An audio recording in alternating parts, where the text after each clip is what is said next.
அனைவருக்கும் வணக்கம். டெஞ்சபிள் help, இன்டெஞ்சபிள் help என்கிற தலைப்பில் இன்னைக்கு உங்ககிட்ட ஒரு கதையை பகிர்ந்துக்க போகிறேன். ஒரு ஊரில் ஒரு ஃபார்மர் என்ன பண்ணியிருக்காரு, ஒரு கிராமத்தில் வீடு வாங்கி குடியேறி இருக்காரு. அவருடைய நெய்பர்ஸ் யாருன்னு பார்த்தா, ஒரு பக்கம் ஒரு எலக்ட்ரிஷியன், இன்னொரு பக்கம் ஒரு மருத்துவர். இவங்க ரெண்டு பேரும் அவருக்கு நெய்பர்ஸ். இந்த எலக்ட்ரிஷியன் என்ன பண்ணியிருக்காரு, அவருக்கு நிறைய உதவிகள்லாம் செஞ்சுருக்காரு. அவர் புதுசாக வீடு வாங்கிட்டு வந்தனால இஸ்திரி பெட்டி, பல்பு, விளக்கு, வாஷிங் மிஷின் இப்படின்னு பல பொருட்கள் எல்லாம் வாங்கி கொடுத்துருக்காரு. ஆனால் இந்த டாக்டர் பார்த்தீங்கன்னா எந்த உதவியும் செய்யலை. ஒரு நாளைக்கு இந்த டாக்டருக்கும் இந்த ஃபார்மருக்கும், விவசாயிக்கும் ஒரு சண்டை வந்துருச்சு.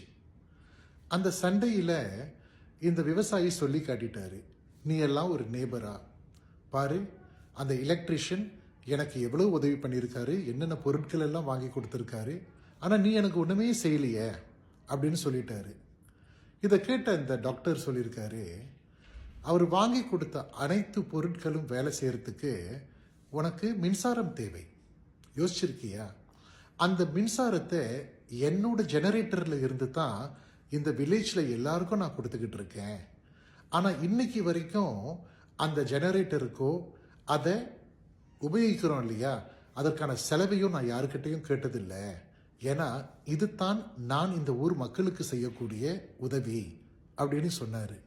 இதை கேட்டதுக்கு அப்புறம் அந்த விவசாயி ஒன்றும் சொல்லாமல் நகர்ந்து போயிட்டாரு. இதிலிருந்து ஒரு விஷயம் நம்ம தெரிஞ்சுக்கணும். வாழ்க்கையில் டெஞ்சபிள் ஹெல்ப் அப்படின்னு சொல்லுவாங்க.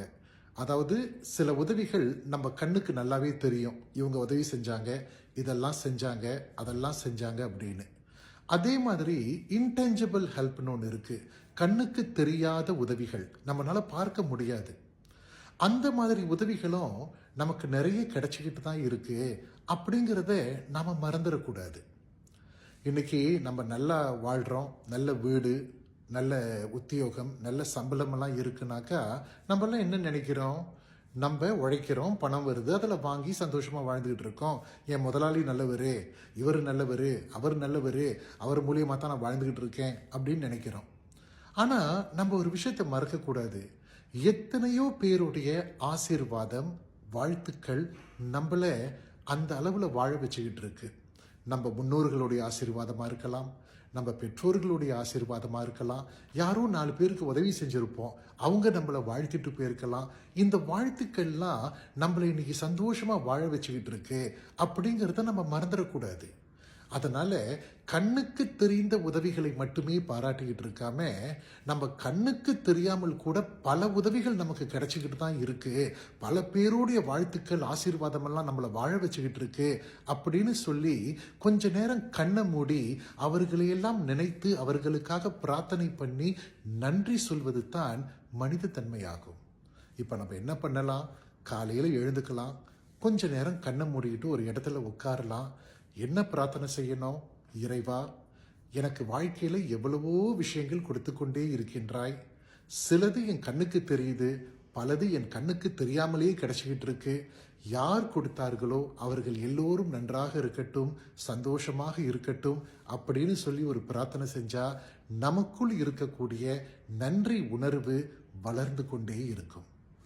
நன்றி, வணக்கம்.